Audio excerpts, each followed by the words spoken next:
સુરત શહેરના ચંદ્રશેખર આઝાદ ઓવરબ્રિજ પર એક ગમખ્વાર અકસ્માત સર્જાયો છે। બાઇક પર પસાર થઈ રહેલા પતિ પત્ની અને નાનકડા બાળક બ્રિજ પરથી નીચે પટકાતા ત્રણેયના મોત થયા છે। ઘટનાના સીસીટીવી દ્રશ્યો સામે આવ્યા છે, જેમાં અકસ્માતની ભયાનકતા સ્પષ્ટ તરીકે દેખાય છે। પ્રાપ્ત માહિતી મુજબ દંપતી પોતાના બાળક સાથે બાઇક લઈને ઓવરબ્રિજ પરથી પસાર થઈ રહ્યા હતા।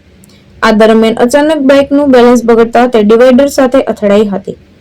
પ્રાથમિક અનુમાન મુજબ પતંગની દોરી બાઇકમાં આવી જવાથી આ અકસ્માત થયો હોવાનું મનાઈ રહ્યું છે। બાઇક ડિવાઈડર સાથે અથડાતા જ પતિ પત્ની અને બાળક ત્રણેય ઓવરબ્રિજની નીચે પટકાયા હતા। ગંભીર ઇજાઓના કારણે ઘટના સ્થળે જ ત્રણેયના મોત થયા હતા। અકસ્માત બાદ વિસ્તારમાં અફરાતફરી મચી ગઈ હતી। ઘટનાની જાણ થતાં પોલીસ કાફલો ઘટના સ્થળ પર પહોંચ્યો હતો અને વધુ તપાસ હાથ ધરી છે। ઉત્તરાયણ દરમિયાન પતંગની દોરીથી થતા અકસ્માતો ફરી એકવાર ચિંતાજનક બન્યા છે। હિતેશ પ્રજાપતિ, દ્રષ્ટિકોણ ન્યૂઝ, સુરત।